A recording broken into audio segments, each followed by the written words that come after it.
President Obama promised hope and change for the country, yet 60% of Americans are not satisfied with the shape that the country is in right now. Many think that America has lost its can-do spirit and that is not the nation that it once was. Ronald Reagan was confronted with a similar atmosphere, and he said that it could be morning in America again. JFK said it was a new frontier. FDR said that we had nothing to fear but fear itself. On this level, Carly Fiorina, can you inspire this nation? This is a great nation. It is a unique nation in all of human history and on the face of the planet, because here our founders believed that everyone has a right to fulfill their potential, and that right, they called it life, liberty, the pursuit of happiness, comes from God and cannot be taken away by government. We have arrived at a point in our nation's history where the potential of this nation and too many Americans is being crushed by the weight, the power, the cost, the complexity, the ineptitude, the corruption of the federal government. And only someone who will challenge the status quo of Washington, D.C. can lead the resurgence of this great nation. I will do that. We're talking about tapping into historic levels of leadership and lifting the nation in this kind of way that we're discussing. So, Senator Santorum, how would you do it? I came to Washington, D.C. in 1990. That sounds like a long time ago. It was 25 years ago, and I came by defeating a Democratic incumbent. I came as a reformer. I started the Gang of Seven, and it led to the overtaking of the 40-year Democratic rule of Congress, because I stood up to the old boy network in Washington, D.C., because I believed that Washington was not the solution, that Washington was the problem, just like Ronald Reagan said. I was a child of Ronald Reagan. And I went there, and for 16 years, I fought the insiders and was able to get things done. That's the difference. We need to elect someone who will stand with the American people, who understands its greatness, who understands what an open economy and freedom is all about, but at the same time has a record of being able to get things done in Washington like we've never seen before. Reforms, everything from moral and cultural issues to economic issues. Those of you who have health savings accounts. Health savings accounts was something that we introduced. It's a private sector solution that believes in freedom, not Obamacare, that believes in government control. Those are the things we brought, and we were able to get things done. If you want someone who's not going to divide Washington but gets things done, then you should make me your president. Thank you, Senator. Can you do that, Lindsey Graham? Thank you. Well, the first thing I'd tell the American people, whatever it takes to defend our nation, I would do. To the 1% who've been fighting this war for over a decade, I try my best to be a commander-in-chief worthy of your sacrifice. We're going to lose Social Security and Medicare if Republicans and Democrats do not come together and find a solution like Ronald Reagan and Tip O'Neill. I will be the Ronald Reagan if I can find a Tip O'Neill. When I was 21, my mom died. When I was 22, my dad died. We owned a liquor store, a restaurant, bar, and we lived in the back. Every penny we needed from every penny we got from Social Security, because my sister was a minor, we needed. Today, I'm 60, I'm not married, I don't have any kids. I would give up some Social Security to save a system that Americans are going to depend on now and in the future.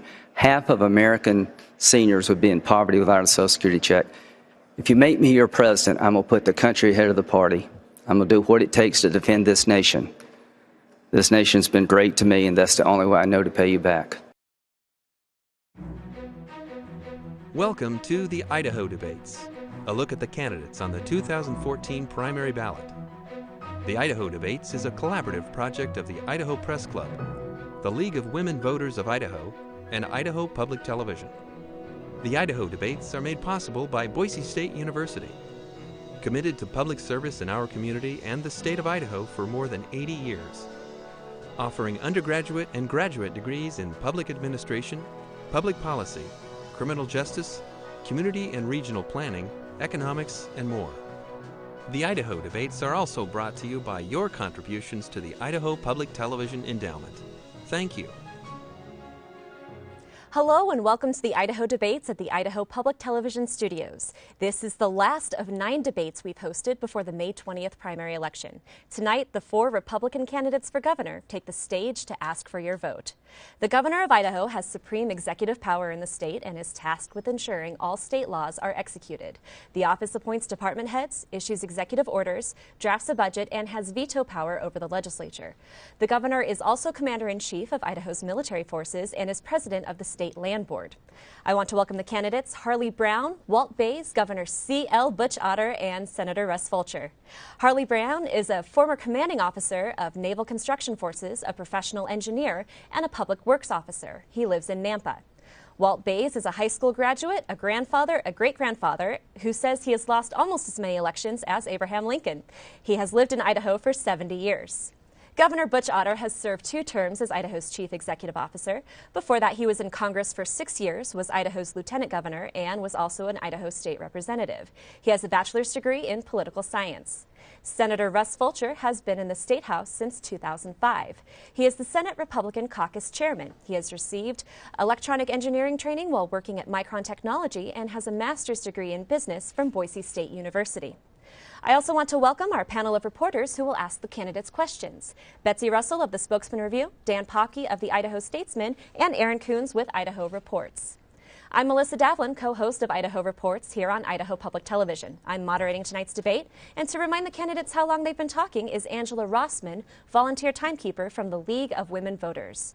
Each candidate will be given 1 minute for opening comments and 90 seconds for close.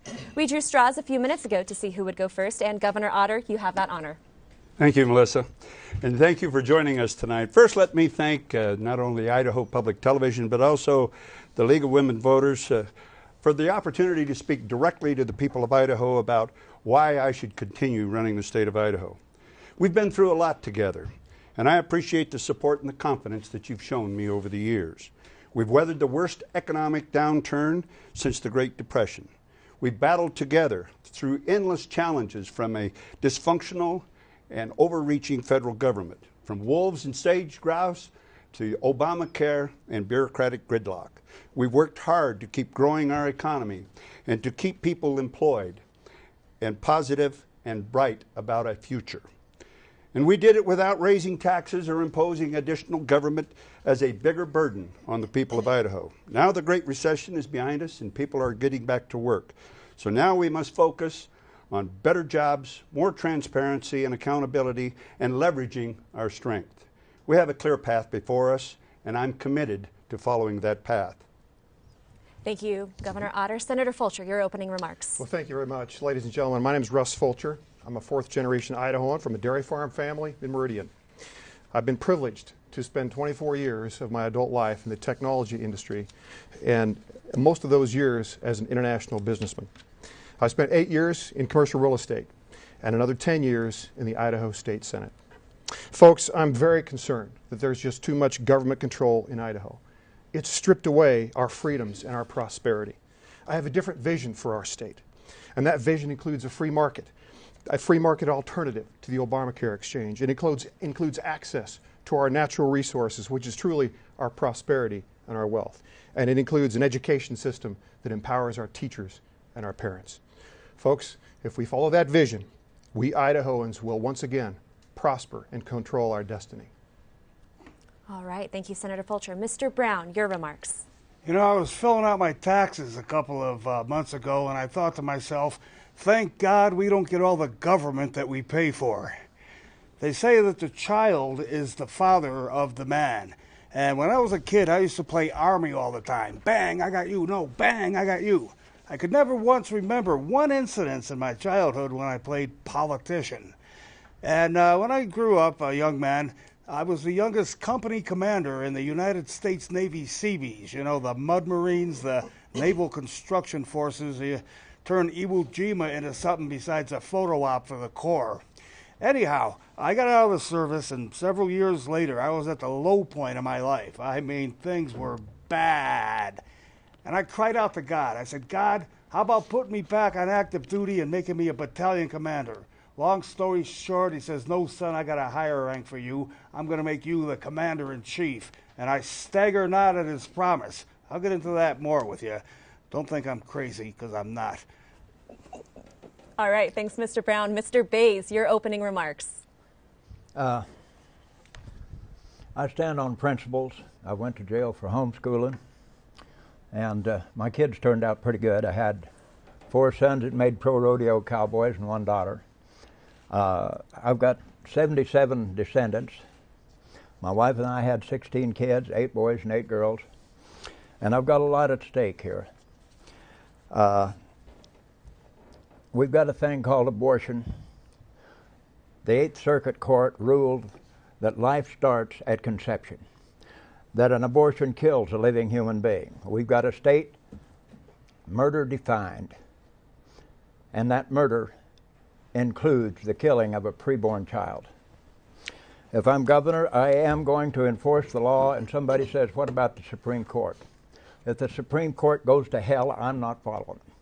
And I'll tell you folks, when you murder 56 million babies, you're asking for a country to be demolished.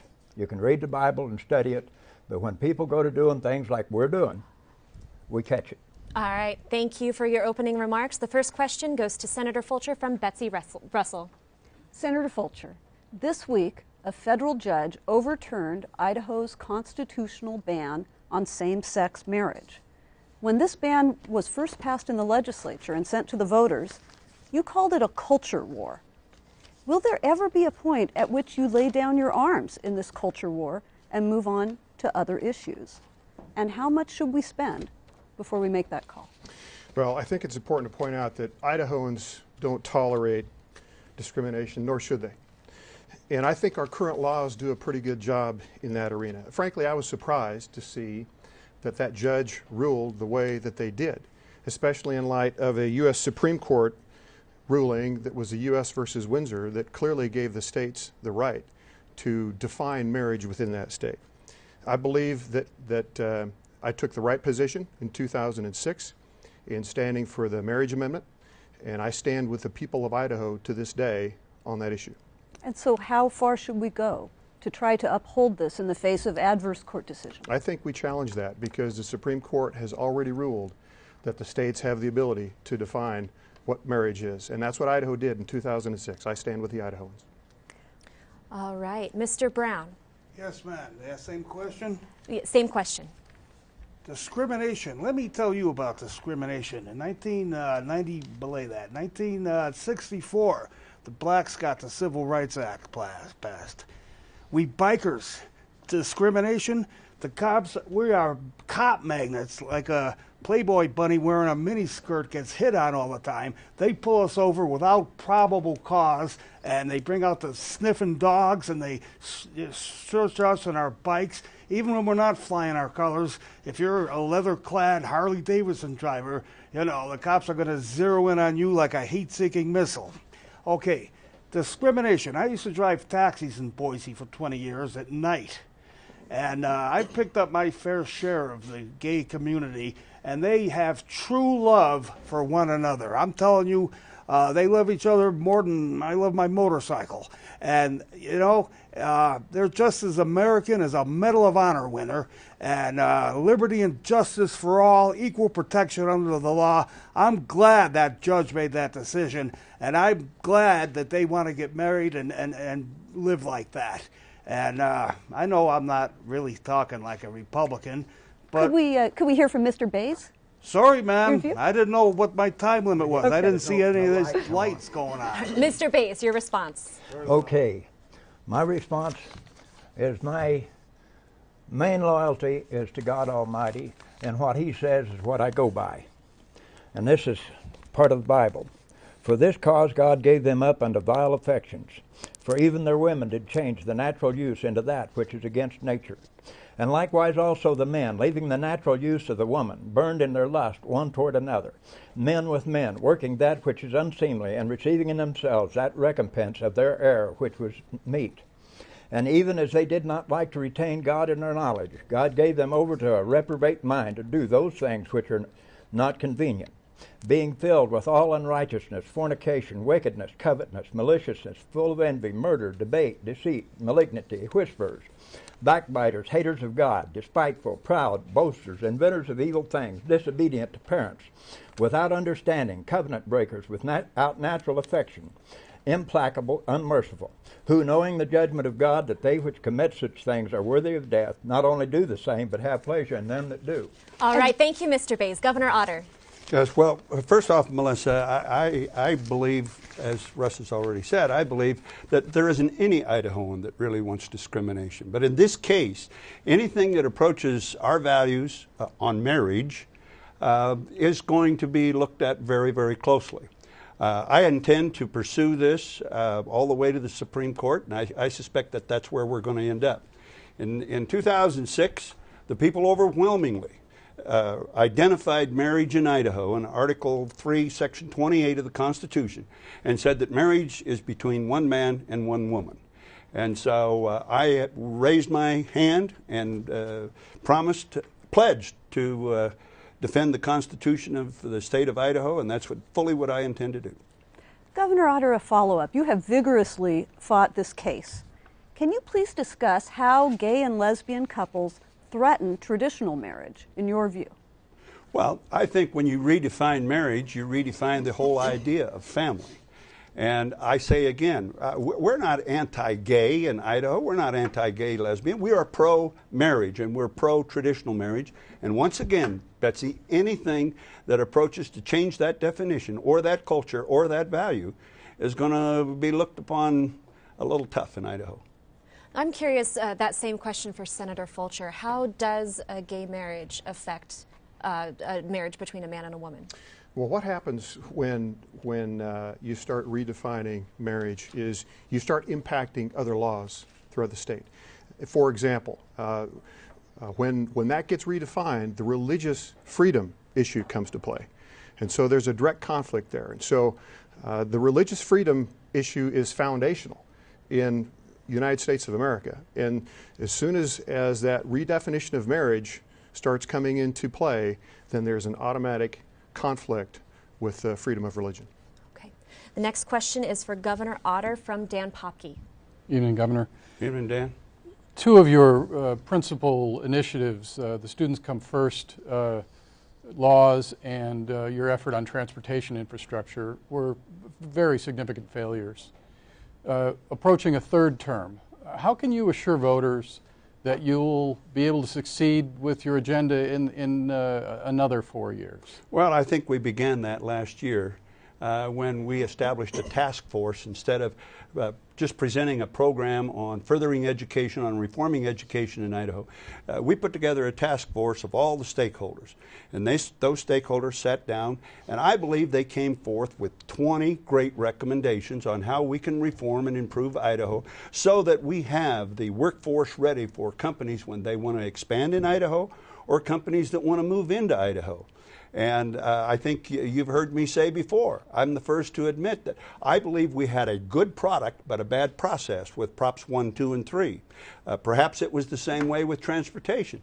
And so I'm going to pay a lot more attention, even though we've got a good product with the 20 recommendations, I'm going to pay a lot more attention to process. A follow-up for the incumbent, of course. When you took office, you promised accountability at the department level and accountability. The buck stopped at your desk after that. Yet you've had to deal with the scandals involving the Corrections Corporation of America and the operation of the private prison, and with this ongoing problem with the contract for the high school broadband. Where does the buck stop, and who has been held responsible for those scandals? Well, the buck did stop with my office, and that's why we've got an investigation and an FBI investigation into the whole CCA into the CCA prison problem. We expect to be able to take action once we've proven the facts. There's still a question about how much bookkeeping was and wasn't done proper. And so that's part of the investigation as well, Dan. So I'll take that action when I have all the facts. All right, the next question is for Senator Fulcher. And that comes from me as well.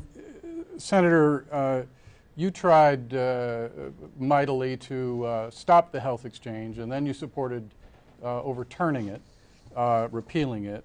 You first supported Common Core and then tried to overturn it. You didn't get anywhere as a member of leadership this year on those matters. If you can't succeed as a member of leadership in the Senate, what confidence should voters have that you're going to succeed as governor? I think we can.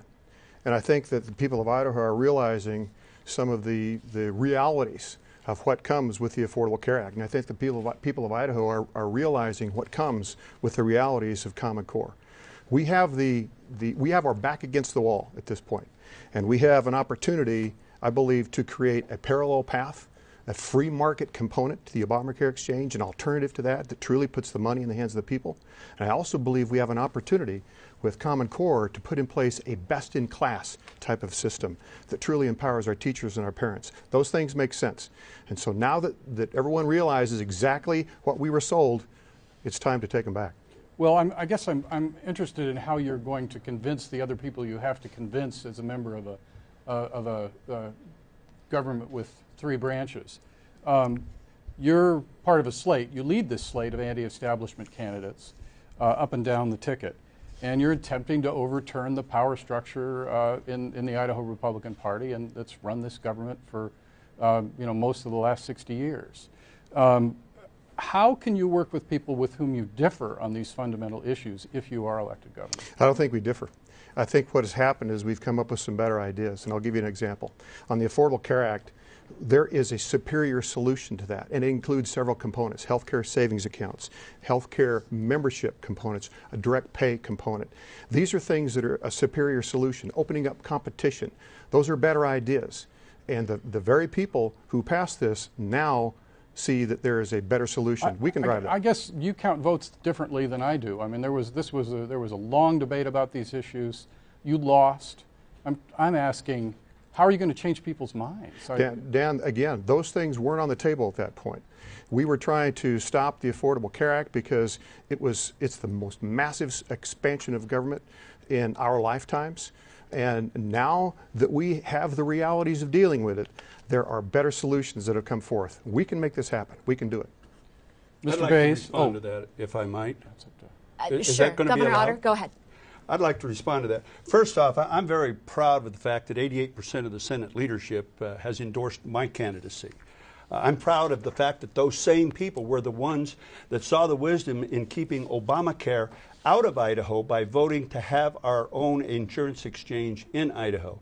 Those other states, Russ is dealing with fantasy here, because those other states that didn't establish their own exchange have Obamacare on steroids in their state, and they're having big problems with it. We have the chance with our own insurance exchange, and I predict in 4 to 5 years there will be a private sector insurance exchange that will compete and take over from our state exchange, because our folks have been able to work on it themselves. These other folks that didn't get the advice that I think that they should have to establish their own exchange, they now have ACORN and Planned Parenthood and other subsets of ACORN actually doing the navigating. We have your local insurance agent. We have the guy that's been selling you insurance actually doing that navigating. Melissa, there's an opportunity to respond back here, though. Senator Fulcher. Understand, Idaho was the only Republican-led state in the nation who chose to partner with President Obama.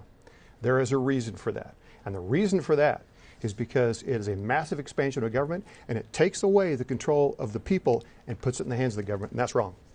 And we have to move on now. The next question is for Harley Brown. Mr. Brown, you've posted bigoted jokes on your website, skewering women and gays and Jews and Asians and Polish people like me. And bikers and Irishmen, too. And Irishmen, too. How is that sort of disrespect for people going to allow you to govern? A substantial portion of my political campaign is campaigning against political correctness. It's a lot of the working class. Oh, by the way, when you did your introduction, I wanted the fact that I was the president of the Bombers Motorcycle Club and that I was a long-haul truck driver, okay? I wanted to get the low-range stuff, not just the high stuff, engineer and all that, but like a fuller 9-speed transmission. They got the granny low and go all the way up to overdrive. And I have experience through the entire spectrum of our society. And I like blue-collar values. And those Harleyisms that I called had a lot of warning on there. You know, you might find this offensive, but I hit everybody. Jews, Polish people, Irish, Italians, religious jokes, and black jokes. And by the way, my wife screened that. And we took the real hardcore zingers out. So in case I get any flack from people like you, note that, you're mild, I can fire that back and attack my attackers. I don't like political correctness. Can I say this? It sucks. It's bondage. And I'm about as politically correct as your proverbial turd in a punch bowl. And I'm proud of it, and I'm going for it, and I'm going for the vote of the real people out there, not these bondage type people who don't have a clue about picking up strangers at night and hauling them God knows where. Try that for a while. All right. All right. Okay. Next question is for I don't Mr. see any Bass. lights, man. The next question's for Mr. Bass. Mr. Bass, you've said you're running because you have a platform. This gives you a platform to talk about your views on abortion. If lightning struck and you were elected governor, could you do the job? Well, back when they told me that we couldn't homeschool, I prayed about it. I stood on my hind legs like a man. I told them what I thought of them, and the television would talk to me for 30 minutes or an hour. And, well, what would you do if they came out to take your kids? Well, I'd shoot them. What else would you do? I can stand up where these guys are falling down. I don't know how to put it, but how many of them have been in jail for what they believe? How many of them come out of jail and said, you haven't changed a thing? What I am going to do is to do the right thing. He says it's not politically correct. I agree with him that much. I don't care about politically correctness. If I am correct, that's the end of it. Abortion is murder. It is by state law. It is any way you look at it. And if I am the governor, it'll be my job, my duty, and my privilege to stop abortions in this state, and it'll stay that way till somebody throws me out. All right, the next question is for Mr. Brown from Aaron Coons. Mr. Brown, not a lot. You haven't been in government that anyone can remember, so I really want to get an idea of how you intend to tackle the economy here in the state of Idaho. How do you create more jobs? As it says in my motorcycle club, hey diddle diddle right up the middle. That's my style. If there's a better way, I'll take it, but I like going right into it. I've managed billions of dollars of military construction projects as a Civil Engineer Corps officer in the United States Navy and as a GS-12 professional engineer in the Army Corps of Engineers. In fact, the biggest military construction project since World War since Vietnam was Fort Drum. We essentially built an entire city of 26,000 people from scratch, $2.6 billion. And I was in charge of all the demolitions, and I was also on the project management team. I'm a modest guy, but I'm going to say I'm a great leader. They didn't make me the youngest company commander in the Seabees when I was only an ensign, an 01, second lieutenant. That usually goes to a full captain, an 03. But I handled the job. It was a growth job, but I handled it, and I have no, first of all, leadership. Act like it's impossible to fail, and then delegate and follow up. I don't see any lights. I don't know what time I have. It's actually time to move on to Mr. Bass. Yes, ma'am. Same question. I just want to get your ideas on how you intend to increase or build the economy here in the state of Idaho. The first thing I want to do is take Idaho ground back from the federal government. The Constitution, the Idaho Constitution, states plainly that the federal government only owns a few buildings. The land is ours. We've got as much right to all the land in this state, including the wilderness, as New York has to Manhattan. I've got as much right to see Manhattan Island like they gave $24 for it, as they have to come out here and look at our wilderness. We've got a bunch of eastern idiots running everything. I stopped at a Forest Service and asked the guy, why don't we put some clear cuts through? And cut down on these fires. He says that it'd work, but we can't do it because the people back east don't like clear cuts. Our woods are being burnt. Governor Otter, he hollers about the emissions and tried to make me take an emissions test, and I told him what to do with it. And I drove my wife drove 3 years without any license over it. Nobody done anything. But anyway, what I'm saying is we're wasting all kinds of wood out there, and they're burning it and smogging this place up, and it's a bunch of garbage. They don't know what they're doing. All right, the next question's for Governor Otter.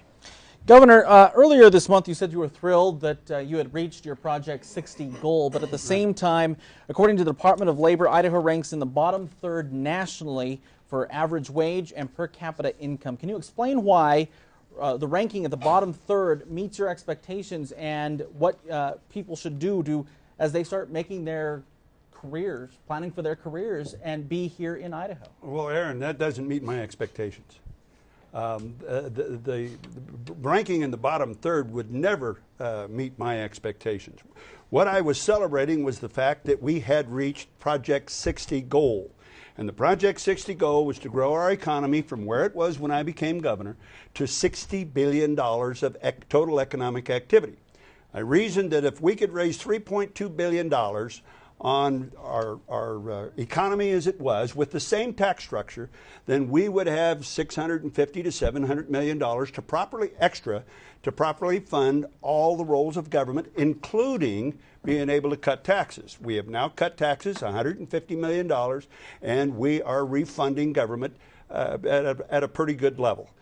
We've got a lot of efficiencies in government, and through the recession, through those tough times, we made some tough decisions.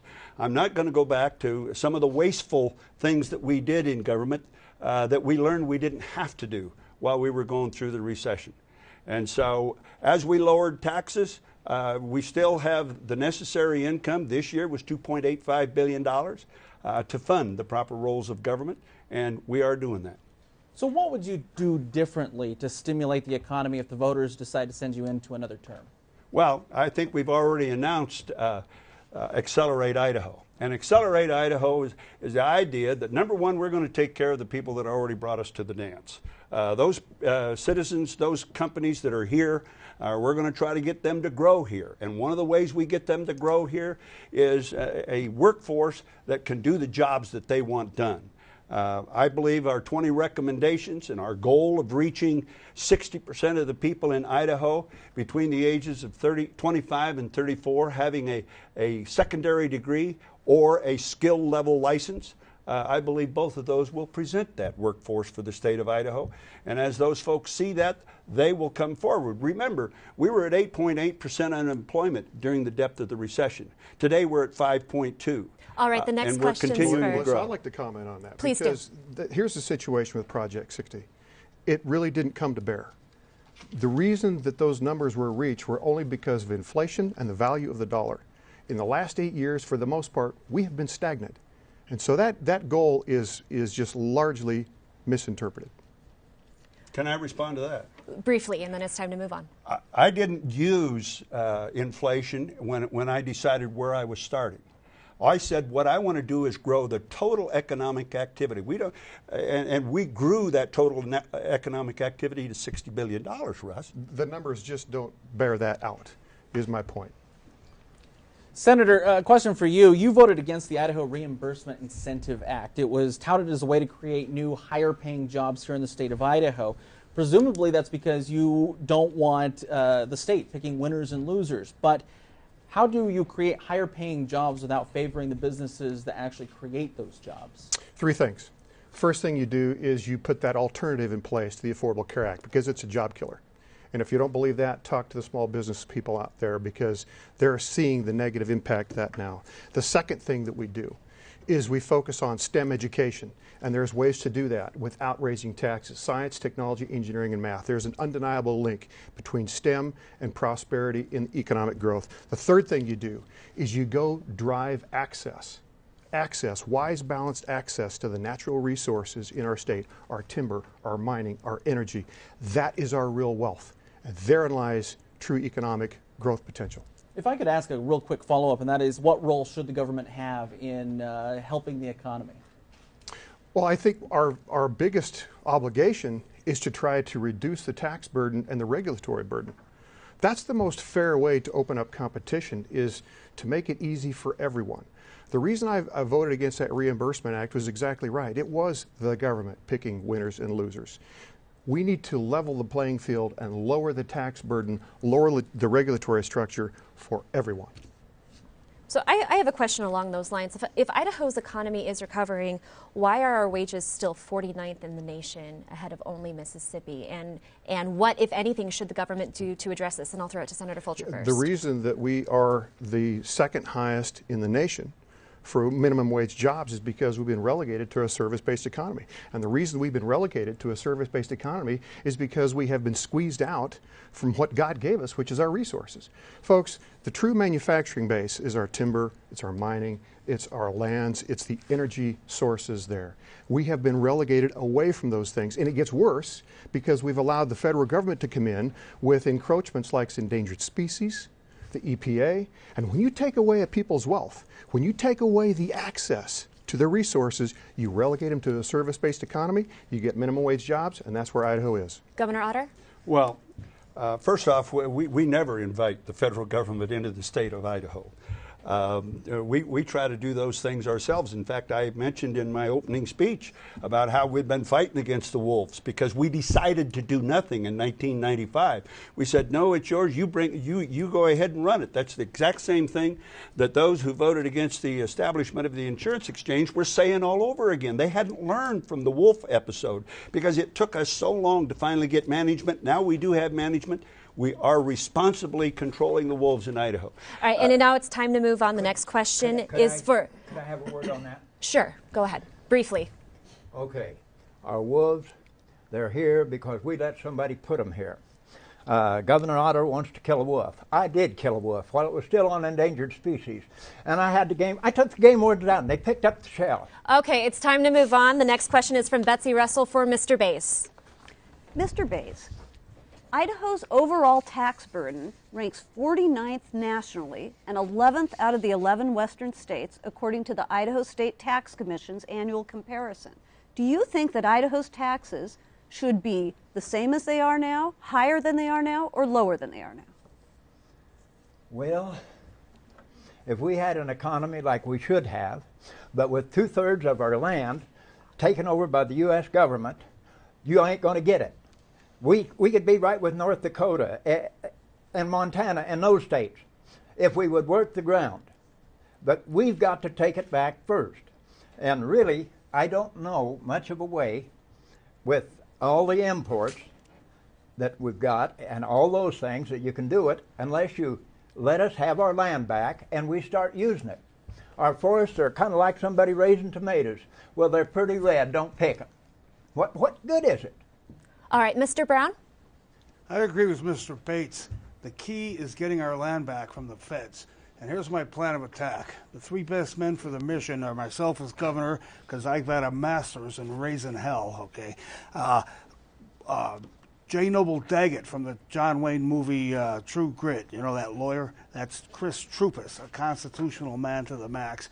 And Lieutenant Governor Chenelik, Jim Chenelik. The back of his cards has all the red dots where the feds have attacked the state's lands. Here's my plan of attack, okay? You go in there and you use spiritual warfare. Everybody talks about the natural, but I'm going to talk about the other realm we exist in. You bind those evil spirits that are behind the feds with the blood of Jesus, the name of Jesus, the power of endowment of the Holy Spirit, the power of agreement, the Word of God. Take air superiority and then roll in with your tanks on the ground like Troupis' lawsuits. Blitzkrieg. Mr. Brown? But yes, ma'am. The question was about taxes. Do you think they're about right in Idaho, too high or too low? Well, he brought up the land thing, and I coattailed on him. Taxes are a drag. I don't even like to think about it, okay? Fighting the feds is more exciting for me. And what do I say about the taxes? We balanced our budget on what we had, and so I say they're about the same. You know, if they're a little bit more, it's impressive on the taxpayers. If it's less, we don't balance our budget, and that is bad. Do you hear me, feds? It's bad, not to balance your budget. My kids have to inherit that $17 trillion. All right. Yeah, I would like to respond to that. And it's a great idea to get back all our land. And I wish them well. Only I just don't think it's going to happen. But I would ask them this question, and everybody that pursues the idea of us automatically getting back all our land in Idaho. I say again, I wish them well. I'd love to have the fact that we have all that land here. But 2 years ago, my fire bill was $220 million. And that wasn't an exceptional year. But 2 years ago, $220 million, I actually paid $14 million of it, Walt. And the federal government paid the other 206. Now let's say we have all that land here. Now I've got a $220 million bill. Where are you going to get the 206? You've got 3 areas you can get the $206 million.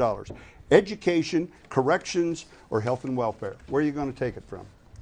Let's go out there and do our logging, do our mining, and you'll have the money to pay it. Well, Senator Fulcher, would you like to respond on this issue? To respond to that. We will never achieve a goal if we don't set it and put a plan forth to go get it. There is a unique opportunity to do this now, and the reason is because it makes sense for everyone. Our current path is not sustainable. 36% of our state budget comes from the feds. They're broke. It makes sense at this point for them to be able to turn over some of that land, for Idaho to manage it, and for them to get federal tax money from Idaho's growth. We can do this. Senator, can you cite a member of Congress with any kind of clout that supports this idea? The governor has talked about this. He served in Congress and on the Republican side, and his colleagues didn't want to give up land that they believed belongs to all the people of the United States. Dan, there's two approaches. It sounds like a pipe dream given the political reality. It's not. And the state of Hawaii has done this, and so there is a precedent for it. I believe it's the most likely path. The state of Hawaii has gotten the federal government to return its land. That's my understanding. And is Hawaii like Idaho? That's my understanding. Let me finish the thought. There's two approaches. Okay, the first approach I believe is most likely, and that's through the states. And if you're interested in this topic, take a look at American Lands Council. There is a constitutional legal path to go get this done. To your point, there is also a congressional path. Representative Labrador has put forth, and it's already passed through the House, a transition pilot program where 200,000 acres of land would transition management from the federal government to the state government. But we have to go do this. This is our wealth. This is our prosperity. And without it, we will be a service-based economy with minimum wage jobs. That's where we are now. Okay, Senator, but we can disagree about whether it's a long shot or not. But let's say it doesn't happen. What's your plan for the economy if this is the silver bullet? There's actually some low-hanging fruit. We have energy in our lands in Idaho that we have not yet harvested. We have natural gas in Washington and Payette County. A lot of that is on private land. A lot of that is on state land. Every single state with a budget surplus is an energy exporter.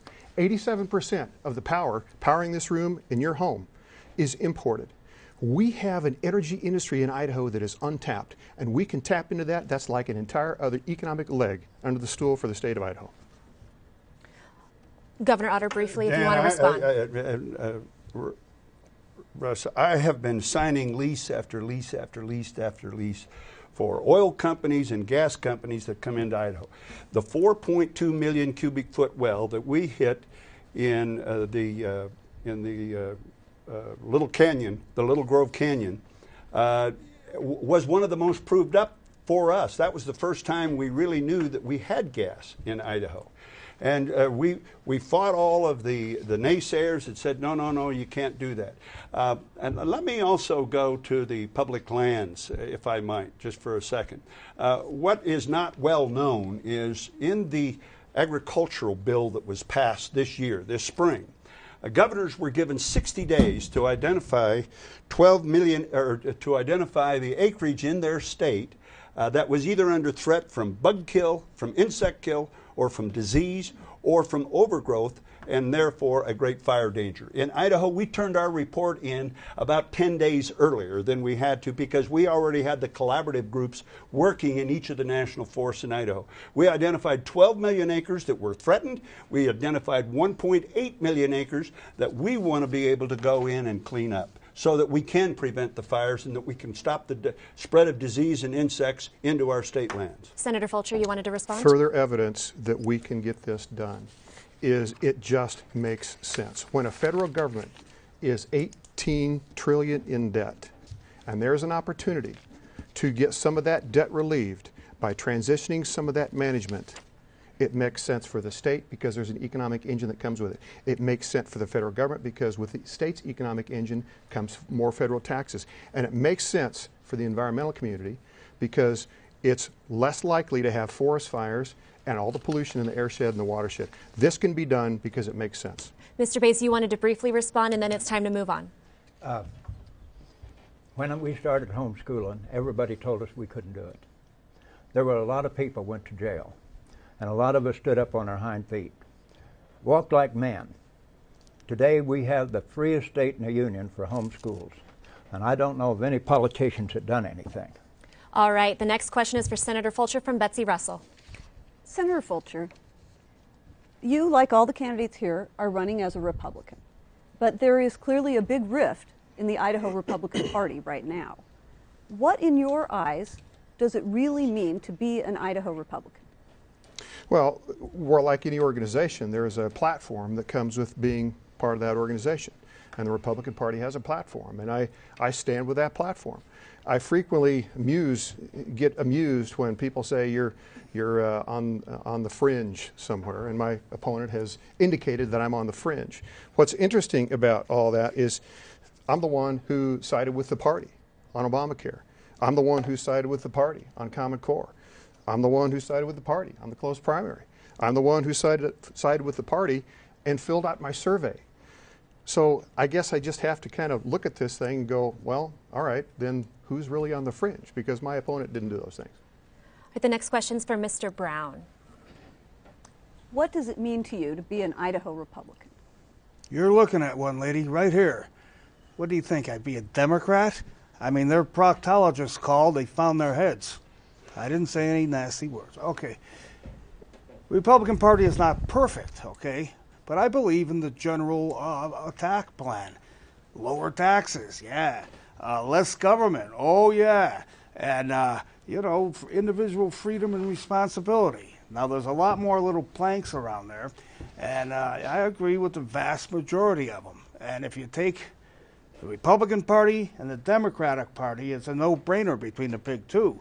Now, the Libertarians, and especially the Constitution Party, the little guys, have some great ideas, but it's hard to shoot down two big bombers with pea shooters, you know?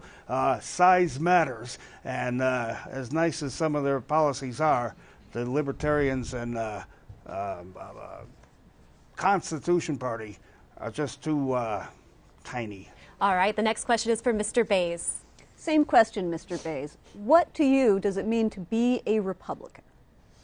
Well, I kind of wonder sometimes.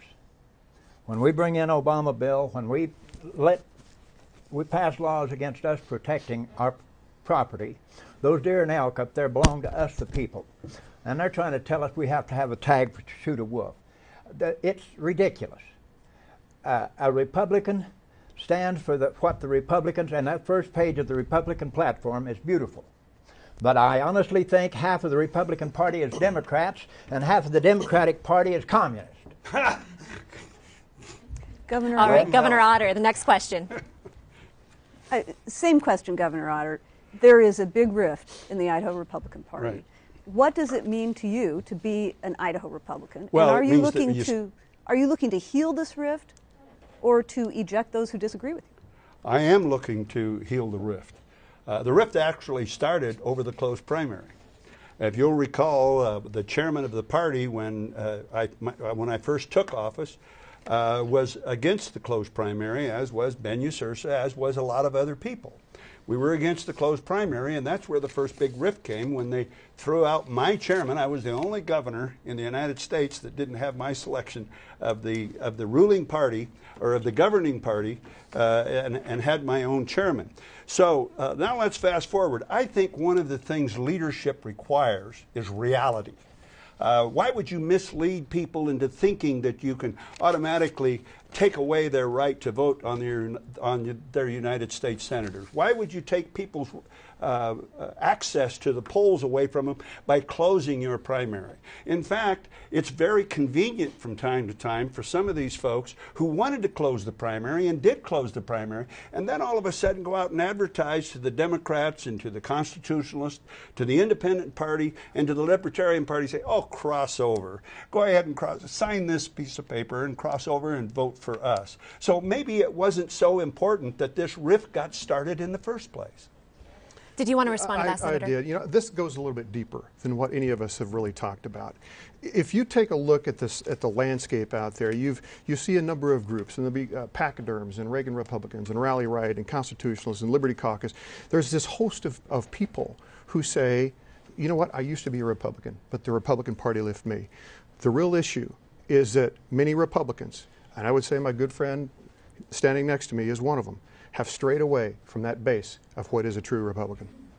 Well, I would say Phil Batt and Ronald Reagan were two of the best Republicans that I can ever remember, and both of them said, enlarge the tent. The person that I disagree with 20% of the time and agree with 80% of the time is not my enemy. So, Governor, if those things that are in the platform that have been talked about that you disagree with are not what it means to be an Idaho Republican, what does it mean? Well, once again, I think leadership requires you to lead, and you need to lead with reality. And to be able to do some of those things, you saw my response to the Republican Party when they asked me which of these platforms, which of these planks did I agree with and which didn't I agree with.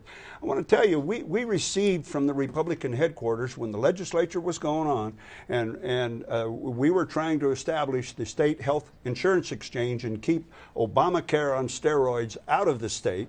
Every Republican received a letter from them that said, remember the Republican plank, remember the Republican plank. But when they started crossing over in the primary, the very essence of the reason the party got split apart in the first place, then not one word was said. So I think being a leader in the Republican Party requires reality, and it also requires leadership. If I may, Melissa, please. In order to unite, and I do believe we need to unite, and frankly, I need to be able to unite some of those groups if I am going to win, and I believe we are next week. But the reality is this, you unite by rallying around the major issues most important to conservatives within our state, and that's the control of our health care and our education by the people, not by the government. Senator Fulcher, just a quick follow-up.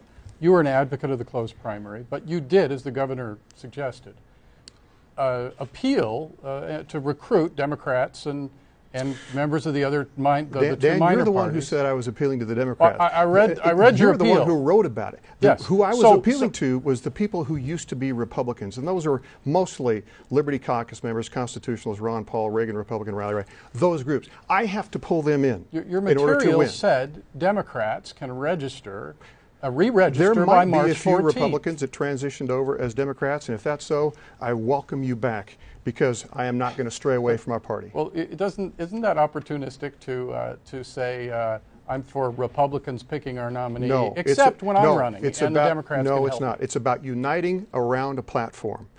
I believe in the Republican Party platform, and I am asking people who think likewise to unite with me. Governor Otter, did you want to respond briefly to that?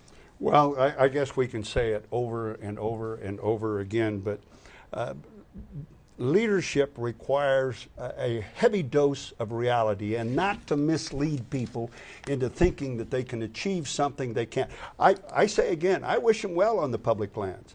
I say again, I think in 3 or 4, 5 years, we're going to have a private sector answer to our health care exchange, because our people are so innovative and unique in coming up with new products right here in the state of Idaho. All right, Governor, I'm going to have to cut you off. It's time to go to closing remarks, and you're up first for close. Well, ladies and gentlemen, once again, thank you for providing this opportunity to discuss the issues that are most important to the people of Idaho, because that's what this election is all about. This election is about you, your future, your hopes, your dreams, and ensuring that we have the freedom and the means to achieve them. I've experienced a lot as your governor, and I'm putting all that I've experienced to work every day to improve on how I do my job in serving you. Our state is filled with good people who want to do the right thing, and they ask little more of their government than to join them in that effort. We all want and deserve government that is open and transparent.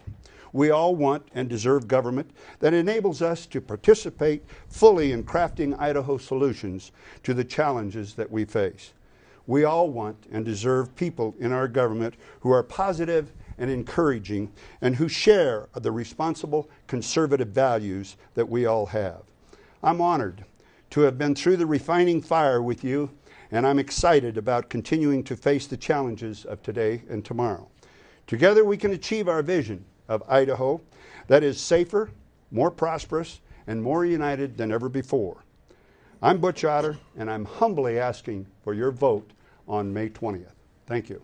All right, thank you, Governor. Senator Fulcher. Thank you. Ladies and gentlemen, under Governor Otter, Idaho voluntarily embraced Obamacare and yet another federal education program. We have increased our dependency on a bankrupt federal government. And the governor says that he was able to balance the budget without raising taxes. And Governor, I would say you're welcome, because you tried.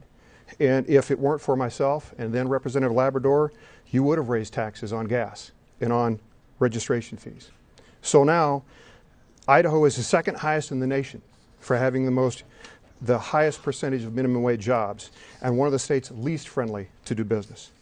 Our economy is stagnant. The policies are bad, and they're not sustainable.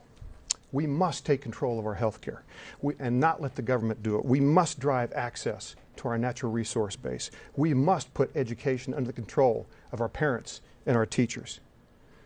My fellow Idahoans, I ask you to ask yourself, are you better off today than you were 8 years ago? If you're like most of us, the answer is no. It is time to shake up the establishment. My name is Russ Fulcher. I'm running for governor, and I ask your vote on May 20th. All right, thank you so much. Mr. Brown, your closing remarks. Well, this has been a great honor. Thank you, League of Women Voters, and thank you, Public TV, and thank you, folks, for tuning in to see us in action. Let me finish that story, okay? After God told me he was going to make me president, I went out and got the presidential seal tattooed right here on my shoulder. My morale went from -500 off the scale, and I started a presidential campaign right there. I'm a type AA plus guy.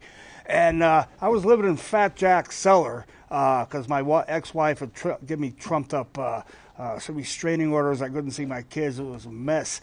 And Fat Jack's old lady, Fat Jack's wife, said, "Get this lunatic out of my cellar. He's starting a presidential campaign. I'm getting calls from the media and all this."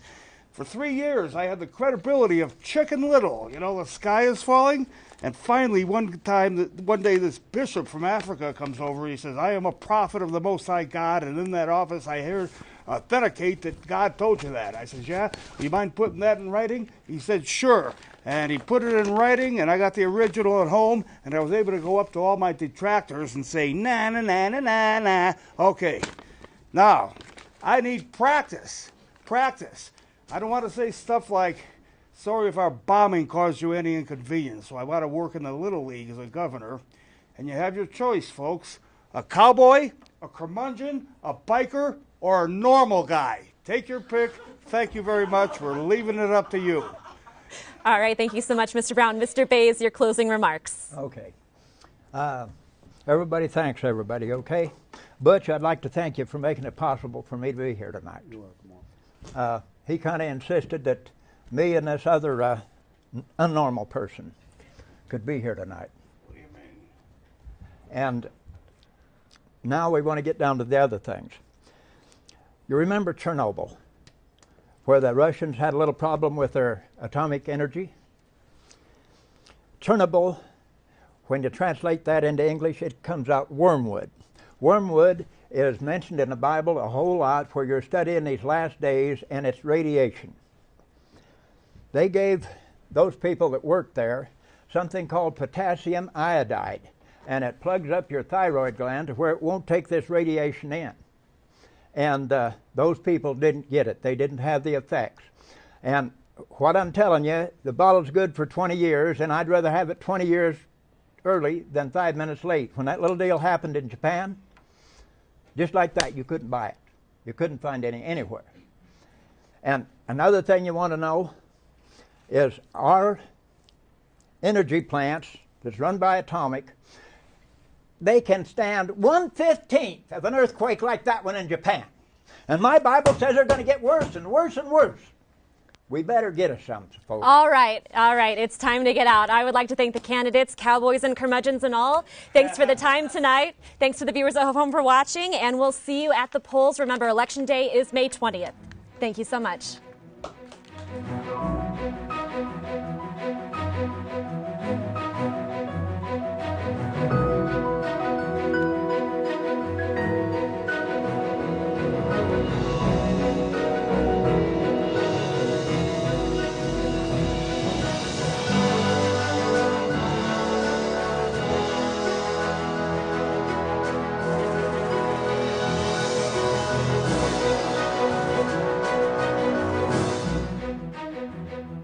The Idaho debates are made possible by Boise State University, committed to public service in our community and the state of Idaho for more than 80 years, offering undergraduate and graduate degrees in public administration, public policy, criminal justice, community and regional planning, economics, and more.